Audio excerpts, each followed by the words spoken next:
Your Mustang wind deflector comes with the bracket facing down for storage and two thumb screws installed at the top of the large plastic.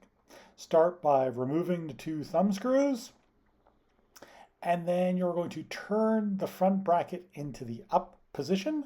So turn it up so it aligns with the holes. You're then going to reinsert the thumb screws into the holes and tighten them up. And that's it.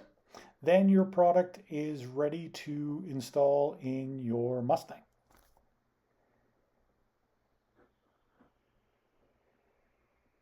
Remember to repeat this process on both sides, and then you're good to go. For storage, in the trunk or in the storage bag in general, is just do the opposite. Remove the two thumb screws, turn the bracket down, and then you can install your wind deflector in the storage bag that came with it. If you have any questions, please feel free to reach out to us at lovethedrive.com.